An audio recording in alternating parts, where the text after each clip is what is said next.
distinguished guests, teachers, parents, and to our dearly loved children. It gives me immense joy to be standing here to share my testimony of God's faithfulness and God's goodness in my life and over my family. I am a mom to 4 sons, in which my eldest is autism. But today I'm not standing here as a mom to an autistic child, but I'm standing here as a mom to a child who is fearfully and wonderfully made by our Heavenly Father in His own image. The word autism never existed for me. It was a foreign term. As I gave birth to my son and as years went by, 2 years and 3 years, I noticed my son was different. Different that in the sense that when all the children his age group were walking, he was barely crawling. When other children were already conversing with their parents or families, my son was barely uttering a word or two. And then occasionally he did the steaming, and I saw that there was some difference in my son. That's when I started to Google and I found the word autism. At first it was not easy for me to accept it, and then I remember the first thing that after I found out the term autism, the first thing that I typed in the Google was, is it curable? And when I found that it was not curable, it broke my heart, but I did not surrender. Today, I want to encourage my friends with children with special needs, never to give up. I decided to do 2 things. That is, one is therapy and one is to take it to the Lord in prayer. It is not easy being a mom to an autistic child, especially for me. When I sent my son to school, it was not easy, especially during those gatherings and annual days, when all the other children participated. My son never participated. When other parents were clicking pictures or taking videos of their children, I had tears rolling down my eyes because I could not see my son in the stage. There were instances, when we had to get, there was a particular year where he was to wear a costume of mango, and it was not easy. It was a very short notice, so I could not even order it. I had to rush down here to Dimapur, and then I had to rush to so many tailors to get the order done, but so many tailors refused. But somehow I got hold of a tailor who was willing to get a customized order for a mango costume. And then even at home, my son was excited. But on the particular day of the annual day, I was anticipating, I was so excited that my son would come up in the stage, but he did not. And then I felt so sad. But like I said, I did not give up.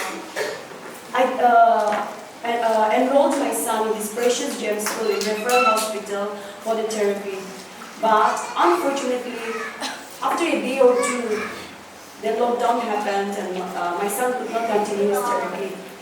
What I did was from the YouTube, whatever help that I could get from the YouTube, I did the therapy at home.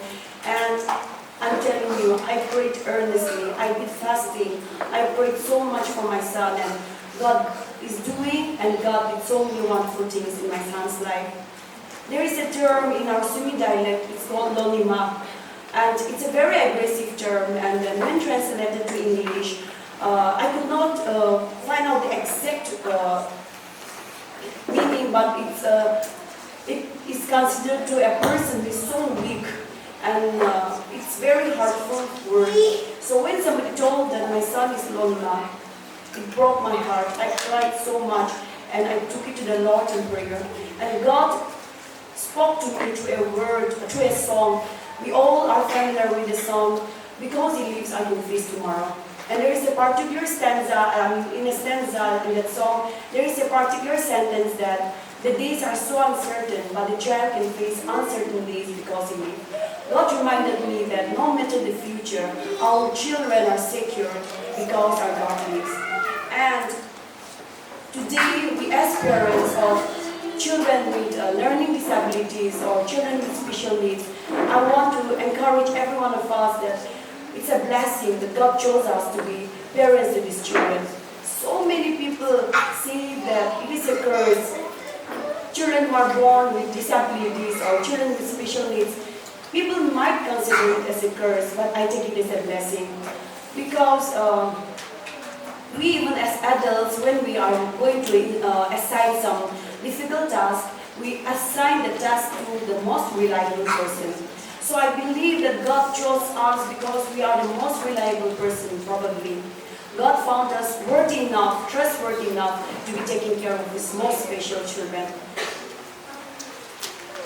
There were times, like I say, that my son, even on birthdays, he despised his birthday gatherings.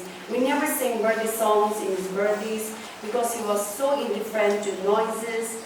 But however, as time passes by, as years passes by, I can see the improvements in my son's life. So I'm encouraging my co-parents, not to give up on our sons, not to give up on our children, but to continue to work to transform our children. Never say never. There were times people say bad things also, and I even heard that there was a lady who said that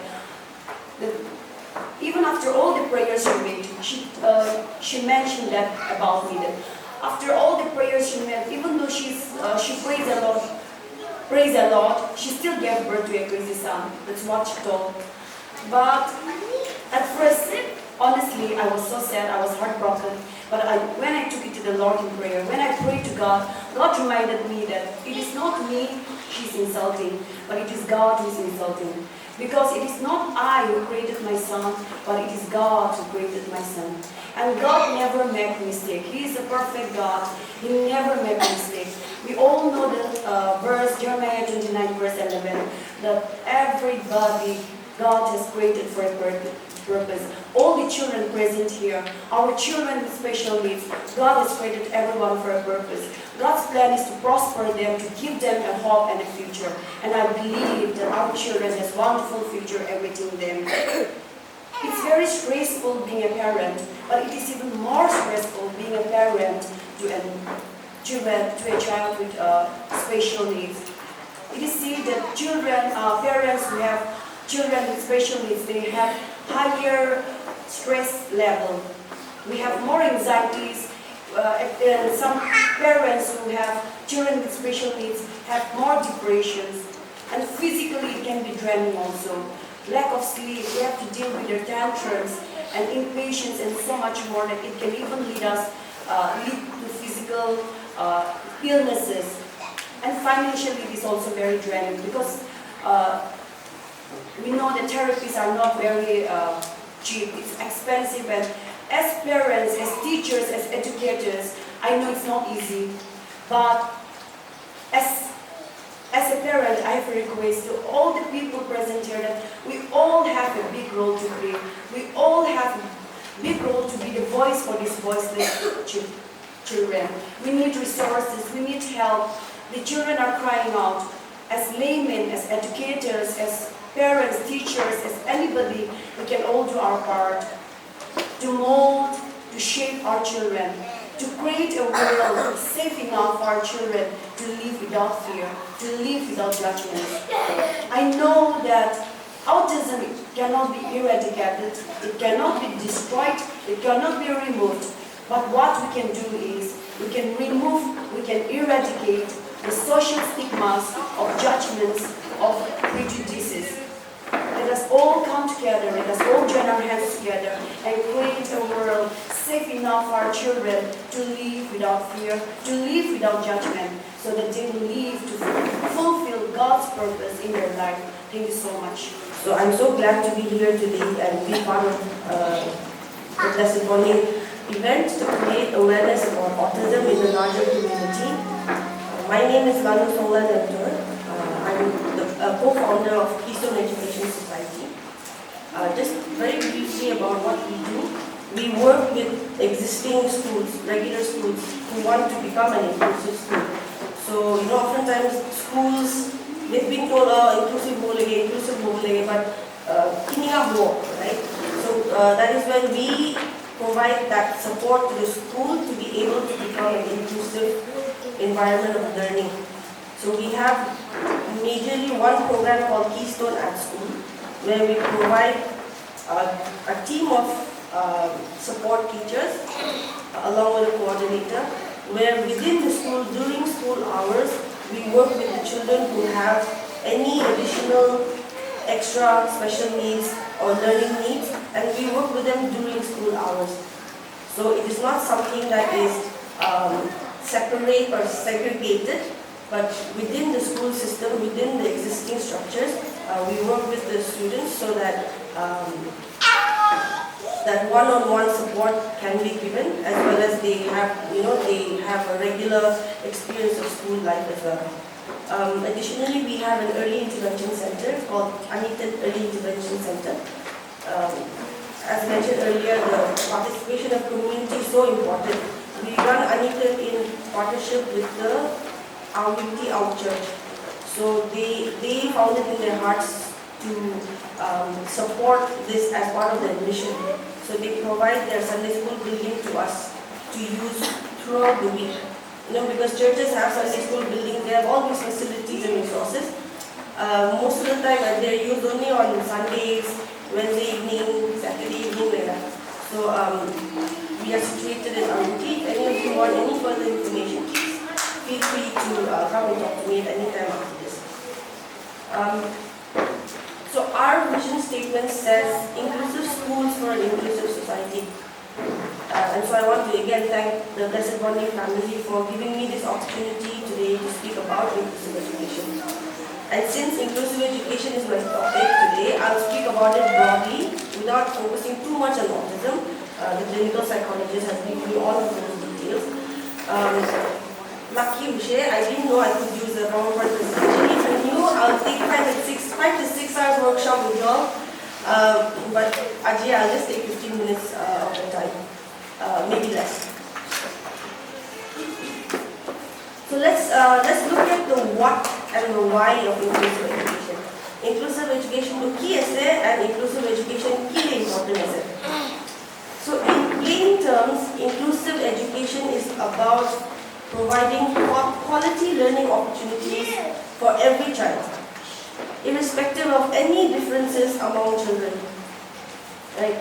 So the United Nations believes that in order to build a more equitable world, where everyone has, where it's a just world and everyone has equal rights and equal opportunities, it all starts with every child having access to quality education, so that every child has that equal opportunity to succeed in life. Right? Whether you come from a poor family or a rich family, whether you come from a Christian family or a Hindu-Muslim family, whatever it is, that starting point of getting the equal opportunities should be given same to every child, so that beyond that, tayo major takot pra, himat go daw ito do, yes, people will go different places, but that starting point, the launching pad should be, that right should be given to every child. And so we have the Sustainable Development Goal number 4, which states education for all. Right? Education for all, maniki. All the kids. All means all. Now, I mean, in very simple terms, for us, it's English, so sometimes we don't think about it too much, right? But when we talk about education for all, this means each and every child. Therefore, there should be no discrimination on the basis of gender, no discrimination on socio-economic status, no discrimination on the grounds of disability, and all of those things, when it comes to providing access to quality education for children.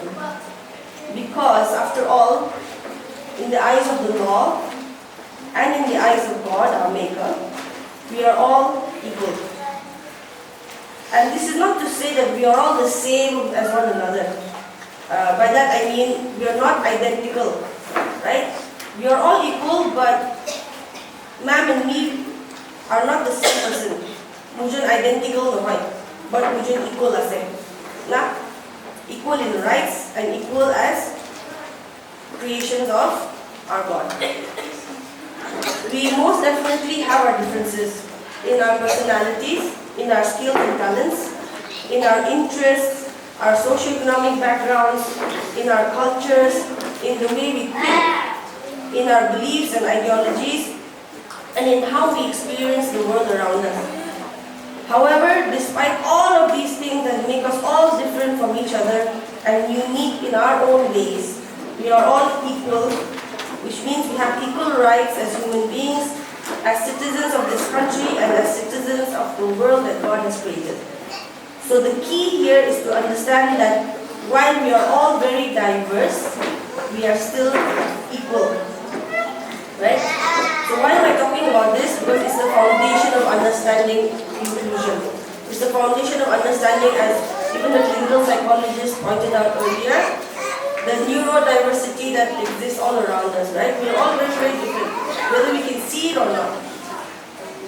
So if the what of inclusive education is about education for all, and the why of inclusive education is answered by the indisputable equality of rights that we all have, then how do we do inclusive education? I think that's one of our biggest worries.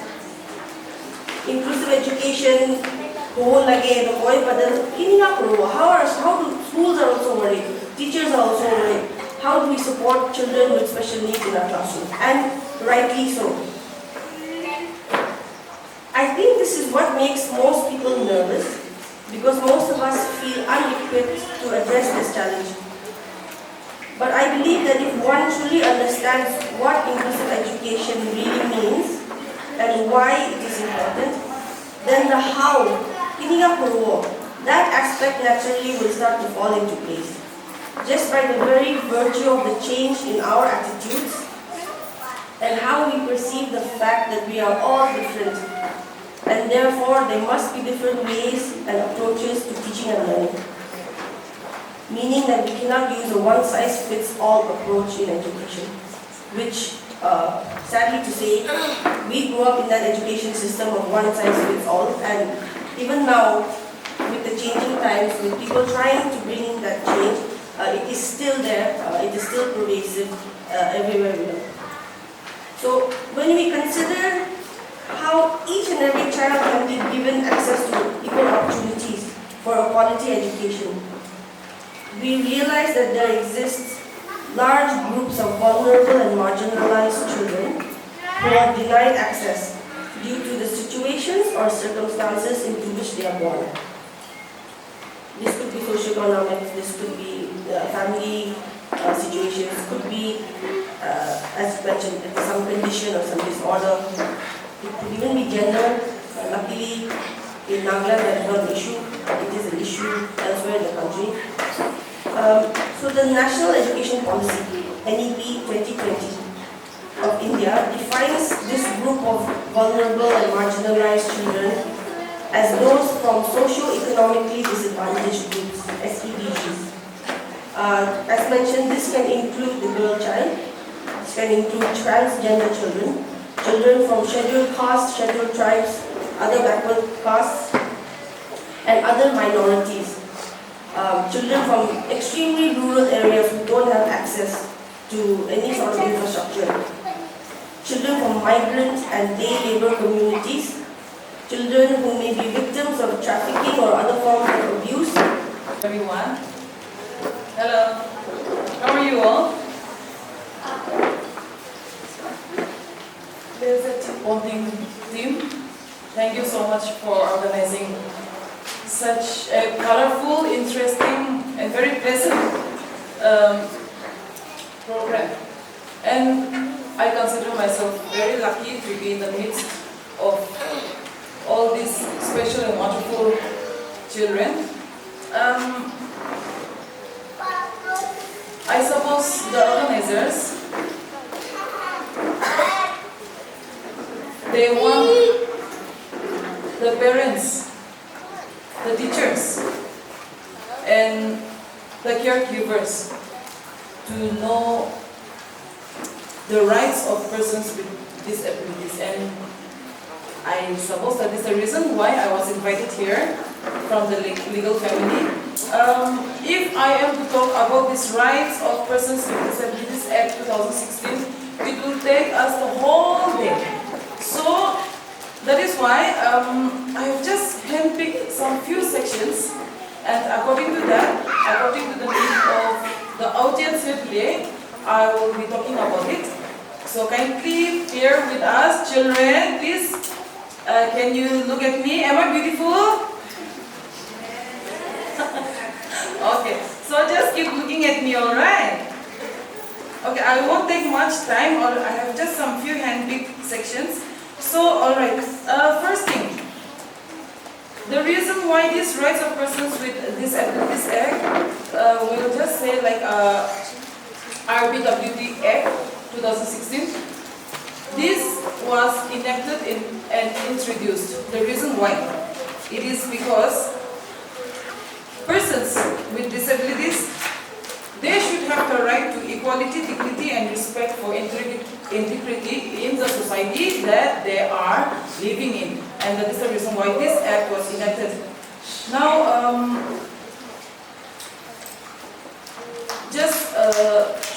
do you want me to mention the sections? Okay, alright, so just under this act in section 4, alright. So this act ensures the rights of women and children with disabilities. I am asked to talk about the rights of children only, but then I want to include regarding women and for the adults also. So as in the near future, the audience here, when the children, they grow, they should also know their adult right also. And as a woman with disability, she should also know her own right. And this is the reason why I want to include all this and not just focus on the children only. Now, under section 4, it states, I'll just read it out, that the concerned department or the appropriate government, that is our state government and local authorities, they should take measures to ensure that women and children with disabilities enjoy their rights equally with others. This section, it further states that all children with disabilities have the right to freely express their views on all matters affecting them, and that for this support will be provided to keep in view with their age and disability. Under this act, another special mention is persons with disabilities, they have the right to live in the community. Alright, so in section 5 under this act, it states that the appropriate government shall endeavor that persons with disabilities are not forced to live in any particular living arrangement. That is totally no. For this, for any extra arrangements made for a disabled child or a woman or an adult person, there are some certain rules also. And they are given access to a range of in-house residential and other community support services, including personal assistance necessary to support living with regard to age in children. Now, this act, this also ensures protection of children with disabilities from abuse, violence, and exploitation. So, under one section of this act, it states that persons of violence, abuse, or exploitation shall be rescued, protected, and rehabilitated. The government is also obligated to create awareness about the provisions and make it available to the public. So regarding this, I don't know how far our state government is creating awareness regarding this, but I'm very sure you must have heard one day or the other regarding abuse and exploitations made to disabled persons, and there has been numerous stories that is being unearthed from time to time. Children with disabilities not to be separated from their parents. That is stated in another section under this act. It states that no children with disability shall be separated from his or her parents on the ground of disability except on an order from a competent court, if required in the best interest of the child. Under this, I would like to share a story. It did not happen here in our state, but somewhere in a state in India. It so happened that there was a family. They had 3 children, and the middle one, unfortunately, was categorized as a disabled child.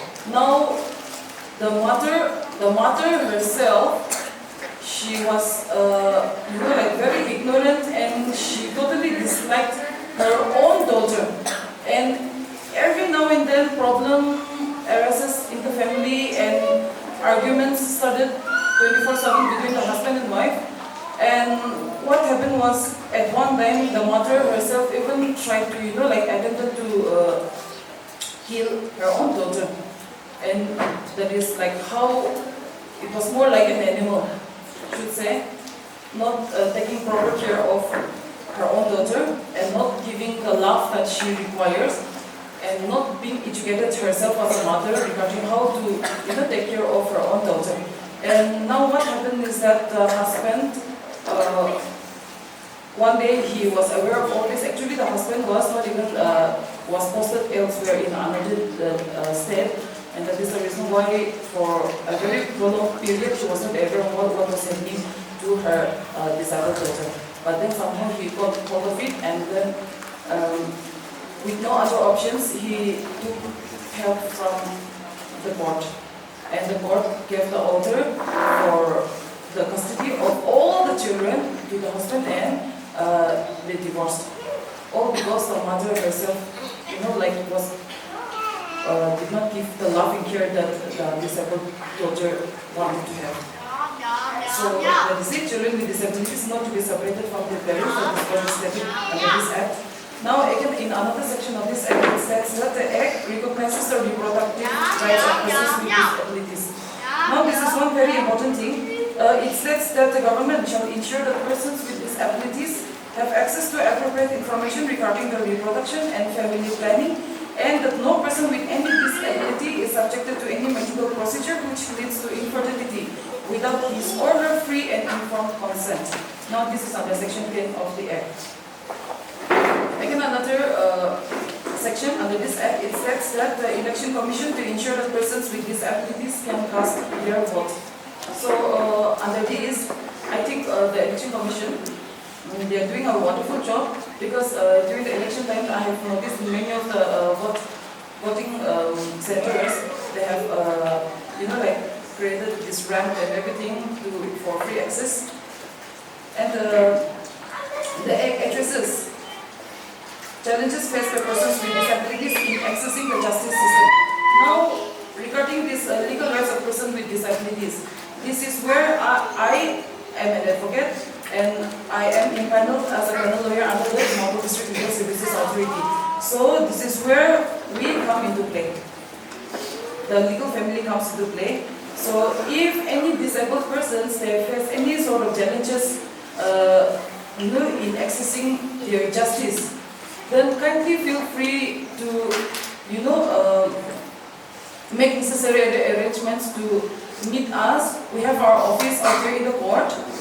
In Dimapur, in the ground floor, we have the front office of the Dimapur District Legal Services Authority. So if any of the parents or if any caregivers, guardians, you are in need of justice for your child, for your ward, kindly feel free to come to us. We will be, giving you free legal services all throughout your, whatever your grievances is. We are here to help you. We are ready. Okay. Now this is another very important thing. Under this Act, educational right of persons with disabilities. Even the speaker earlier, we have made a mention of this. So now this RPWD Act, under Section 16, it says requires the government and the local authorities to ensure that all educational institutions founded to recognize vital provide inclusive education to the children with disabilities. Now, responsibilities of mainstream schools to ensure inclusive education. I won't focus much on this because you, as the speaker earlier, she has made a complete topic about this. Okay, so under this responsibilities of mainstream schools to ensure inclusive education, just point-wise, every children with disabilities without discrimination. That is one very important thing. Provide education and opportunities for sports and recreation activities equally with others. Make buildings, campuses and various facilities accessible. Provide reasonable accommodation according to the individual's requirement. Ensure that education to persons who are blind or have or what is imparted is in the most appropriate language, mode or means of communication. Provide transportation facilities to children with disabilities and also the addition of the children with disabilities having high support needs. So if at all any of this is not done, you as a guardian, as a parent, as a ward, as a teacher, you can always file a complaint against it, alright? That will come to it in the later part. Now, measures to be undertaken by the government, by the concerned department and government to make inclusive education a reality. What needs to be done? So under section 17 of the Act of the RPWD, it requires the government and local authorities to conduct a survey of school-going children in every 5 years to identify children with disabilities, ascertaining their special needs and the extent to which these are being met. Now, here it also states that establish adequate number of teacher training institutions and train and employ teachers, including teachers with disability who are qualified in sign language and also teachers trained in teaching children with intellectual disability. Train professionals and staff to support inclusive education at all levels of school education. Provide books, other learning materials and appropriate assistive devices to students with benchmark disabilities free of cost up to 18 years of age. Provide scholarships in appropriate cases to students with benchmark disability. So those are some of the few points I've made to be understood in an easy way. Now under this act states five sorts of disability. So just in short, number one disability is the physical disability. So under there we have this locomotor or visual impairment, hearing impairment. Those comes under physical disability. Number two is the intellectual disability. And again in number three we have the mental disability, mental illness. And again, on number four, we have the disability caused due to neurological conditions or blood disorders. And number five is the multiple disabilities. Now, regarding these multiple disabilities, the central government, they may notify at any time any other category as per in it. Okay, let's come to, I'm jumping on to section 25 now. Regarding the healthcare facilities for persons with disabilities. Now this section, it states that the facilities provided will include barrier-free access in all parts of government and private hospitals and other healthcare institutions and centers, priority in attendance and treatment and subject to income criteria free healthcare in the vicinity, especially in rural areas. Now measures to be undertaken to prevent the occurrence of disabilities. Under this, it states that the government and local authorities should take measures and make schemes or programs to promote healthcare and prevent the occurrence of disabilities. To achieve this, just some few points. One the competent authority, the government should undertake service, investigations and research concerning the cause of occurrence of disabilities, promote various methods of preventing disabilities, and provide facilities for training to the staff at our primary health centers, sponsor awareness campaigns and disseminate information for general hygiene, health and sanitation, take measures for prenatal, postnatal care of mother and child, educate the public through the preschools, schools, primary health centers, village level workers and anonymity workers. Healthcare during the time of natural disaster and other situation of risk. So those are some of the measures to be undertaken to prevent the occurrence of disabilities. Now, coming to the last part, this is very important that you all should be aware of. This is regarding the offenses and penalties now, alright? So this is very important. So number one, it states that for the first offenses committed under this act, if you commit the first offense under this act, a fine of up to Rs 10,000, and for the subsequent offences committed, a fine of Rs 50,000 up to 5 lakhs will be slapped on you. Next, for fraudulently availing benefits meant for persons with disabilities, imprisonment up to 2 years or fine up to rupees 1 lakh or report. Now for insulting, humiliating a person with disability within public view, assaulting or using force with intent to dishonor or outrage the modesty of a woman with disability, denying food or use, sexually exploiting a disabled person, injuring, damaging or interfering with the use of any limbs or sense or any supporting devices, performing, conducting or directing any medical procedures which leads to termination of pregnancy without her express consent, without the consent of the disabled woman, or that of a guardian, and without the opinion of a registered medical practitioner, imprisonment for a term which shall not be less than 6 months but may extend to 5 years along with fine. Now the next offences and penalties: for willfully failing to produce any book, account or other documents, or failing to furnish any statements, information or particulars regarding that disabled person, punishment with fine up to rupees 25,000 for each offence, and in case of continued failure or refusal, with further fine up to 1,000 for each day after the date of the original order imposing the punishment of fine. Now, at the end, what can a person with disability do if provisions of these laws are not implemented? Now, what can a person with disability do?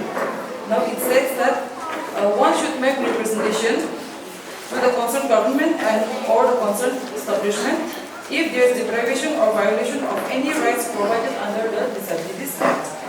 And it also states that if there is no response, or if the response is negative and it's not up to your satisfaction, then you can approach the concerned commissioner of disabilities. And again, it says that alternatively, you can file a writ petition, as stated under Article 226 of the Constitution of India in the concerned High Court. You can take the help of, like as stated earlier, you can take the help of us, patent lawyers also. And if at all there is any violation of a constitutional right against a disabled person, and of the important information that you want to avail, file a writ petition under Article 22 of the Constitution, that is before the Supreme Court. That is what you can do. We have just handpicked some few sections, and like jumping from one to another in a very fast pace. So if you wish to further discuss about this act, kindly feel free to approach us or me. You can take a number from the organizing team and do the next one. Thank you so much for your attention. Good morning, good afternoon to you all. First of all, I want to thank Blessed Bonding organizers for giving me this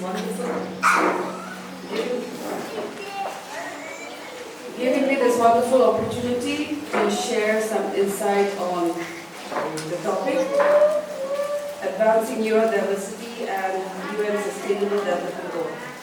Also, on the fact that I am here today, standing here to represent all the children over here, because my profession over here says, as you have all gone through the program as a Child Welfare Committee, I'm here for all the children over here to speak on your behalf and also share some insight on what Child Welfare Committee is all about.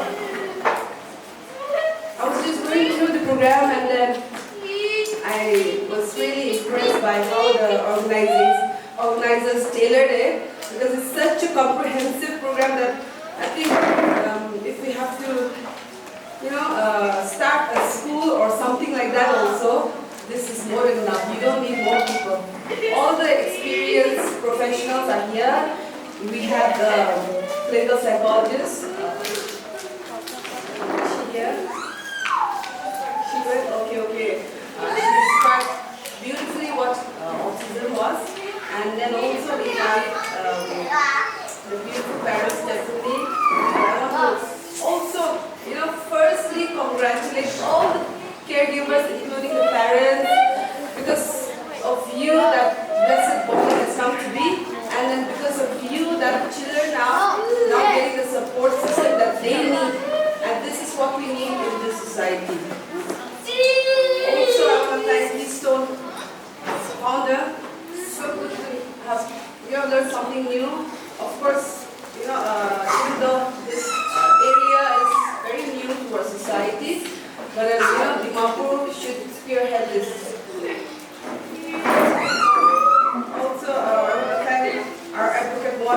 for helping us know about our rights. I think learning about our rights is so important, so thank you so much. If she's not here, I was really impressed by the program. I mean, it couldn't have been done, tailored by one person only. And I'm thankful to Madam here, Miss Madam, yes. All the members of Blessed Bonding for this opportunity. Also, I want to thank the person who's at the backdrop from the beginning. You know, she's the main person who should be here instead of me, because she's the one interacting with the children. So she's been patient enough. So I'm so glad that, you know, if I could do the sign language, I would have done. But I'll do this to you all. Yeah? To all the children, yeah, I'll do this to you all.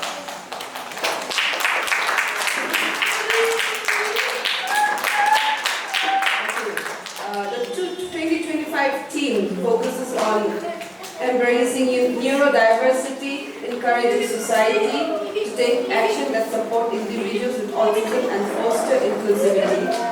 The day serves as a reminder of the importance of understanding and celebrating the contribution of autistic individuals in communities worldwide. The purpose of this day is to create awareness about autism and also talk about the rights of people with autism. Before I delve on it, I want to just give a gist on what Child Welfare Committee is all about. Has anyone ever come across a Child Welfare Committee member? If so, please would you raise your hand? Yes, anyone have heard about Child Welfare Committee? Yes, one, two, yes. And I have my member over here. Wait, thank you, ma'am. I think I've got one of my members sitting behind. Yes. Thank you so much. Let me just give you a definition of what Child Welfare Committee is all about. For the children in need of care and protection, the state government, by notification in the official gazette, constitute for every district or group of districts specified in the notification one or more Child Welfare Committee for exercising the power in relation to the children in need of care and protection. Now let me tell you who comes under it, okay? Any children below the age of 18 years comes under children in need of care and protection, and they are called juveniles, okay? Juveniles. So under the JJ Act and Juvenile Justice Act, we have been formed, this committee has been formed by the government, so that we look into your matter, your children's matter. Now, this program has been beautifully laid, therefore I am at the last to sum up everything. Now everyone has given you a gist of everything. Now the lawyer advocate has already sensitized you on the rights. Now I am here. We as a committee of 5 members for every district represent you all over here. So we have been formed to help you all. If there is who are children in need, you all are in need. And who are those who can, reach out to us? Any children who have been abandoned, any children who have been surrendered, any children who are orphaned, any children who are into child labor, any children who are, who have been sexually abused, any kind of abuses, any children who are facing problems like that can come to us, and then we are there to help you dispose of your case. Alright? We are here for all of you children. So your voices, we will be there to stand for you, and we will be there to fight for your right. Alright? So, not only that, but we also do that. We also provide rehabilitation, also counseling, and we make sure that when we dispose of any cases, also we make sure that the children are well settled anywhere, whether it's finding adoption also, we help you through the process. So the committee has the authority to dispose of cases for the care, protection, treatment, development, and rehabilitation of children in need of care and protection, as well as to provide for the basic need and protection. Here in Dimapur district also, we have child care institutions called Place of Safety. We have where we rehabilitate our children who have nowhere to go. surprised to say that even Dimapur has a lot of children who don't have anywhere to go. But I feel you children over here, you're so blessed that I'm sure you all have family here. But there are children who are still without anyone to take care of them.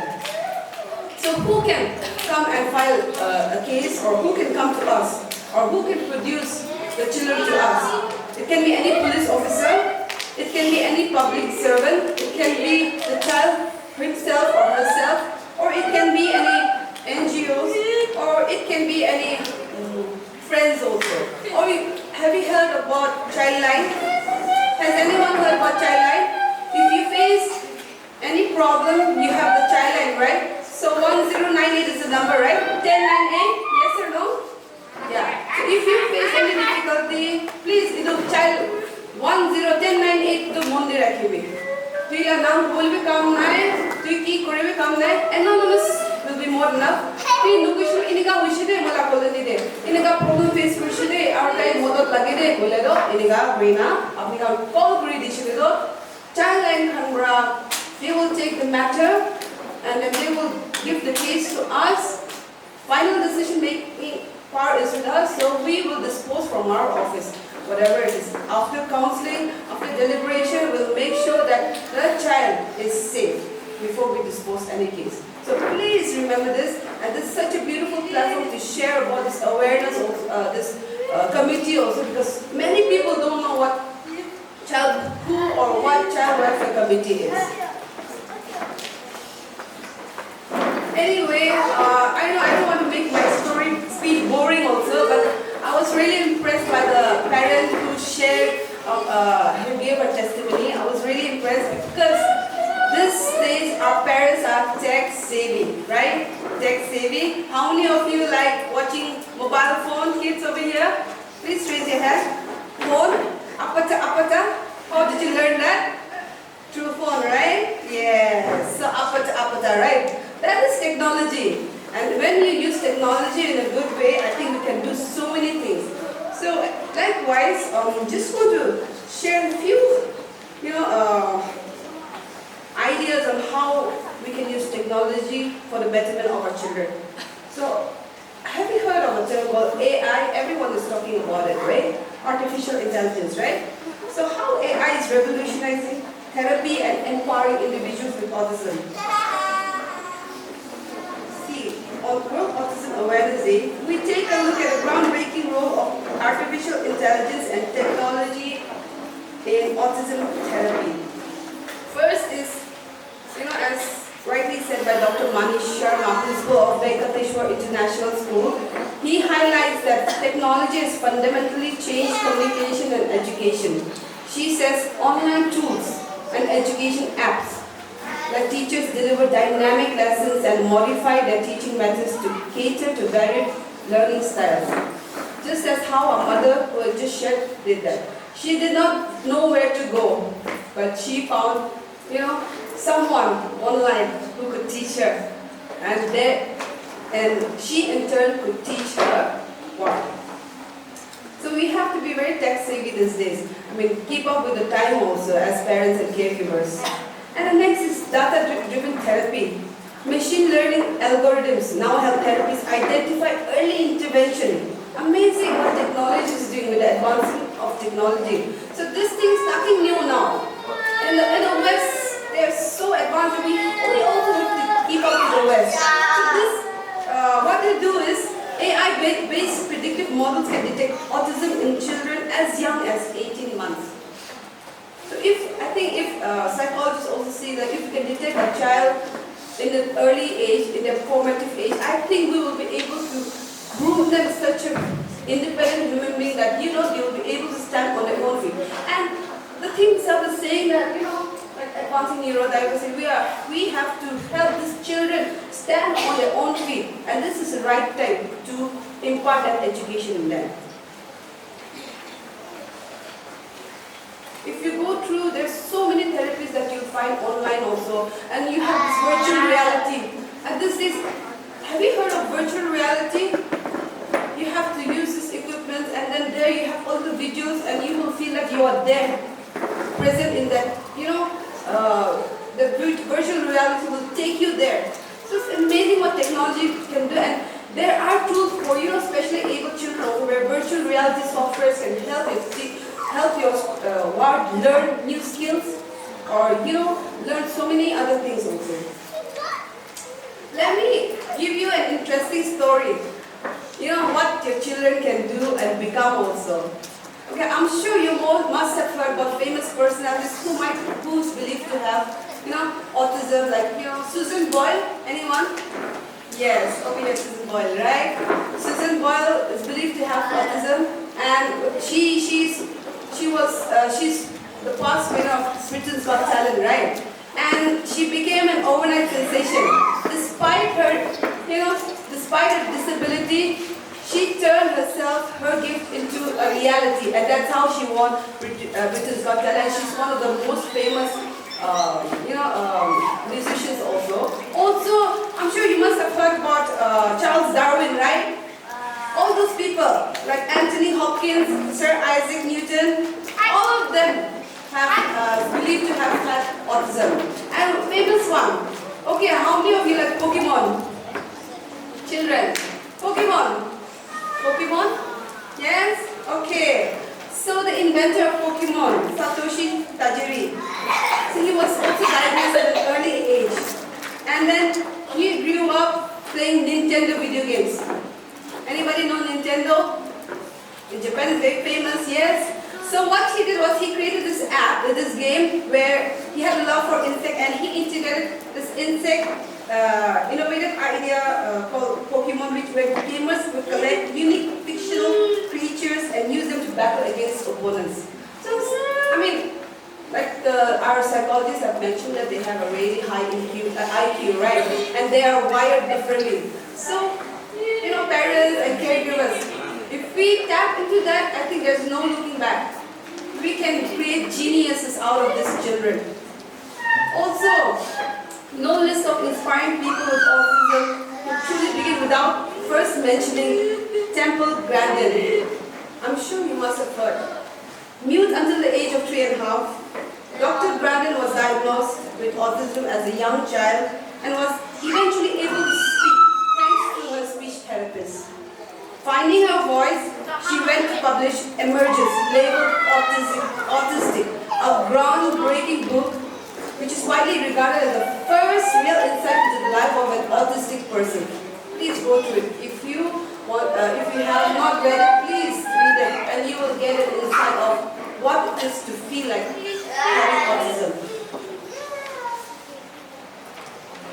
Although it is important to remember that many people with autism need much more support than others, each person with ASD has their own strengths and abilities, and it is our duty as caregivers and as parents and educators to help them tap into it.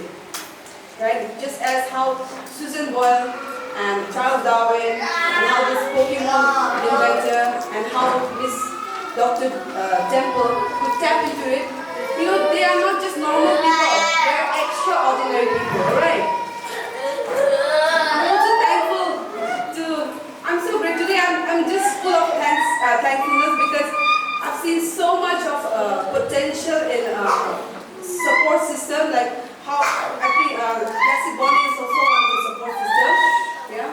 So like-minded people have come together to create a society that supports parents and children living with autism. And I think more support systems should come up. You guys can be that example. Classic Bonding can be that example to the society at large. And also I've just come across a new term called respite care. I'm sure you might have heard about respite care. For the people who are running NGOs and all, I think respite care would really benefit caregivers. I know it's taxing to be a mother or to be a parent to a special need. Sometimes you need that rest also, right? So that is what respite care does. If there is a place where you can caregivers can take a rest, and so that the children are occupied somewhere, I think in the future services like this can be available. Thank you so much for this wonderful opportunity, and also opening my eye eye also and the eyes of others also to this new spectrum of society world, and also the children who have come here and given spectacular performances. I don't know what to say. I'm just overwhelmed with gratitude and humility to see that God's greatest gifts are the children. So we as nurturers, it is our responsibility to take care of them. And if we don't do our duty, I don't think we have any voice, at the end of the day. I mean, we are accountable for every children's life. And as Child Welfare Committee, as the Child Welfare Committee chairperson also, and my members are also here, we are here to look into your matter. If there is anything, feel free to approach the committee, or you can approach anyone. We are there for you. We will stand for you till the end. Thank you so much.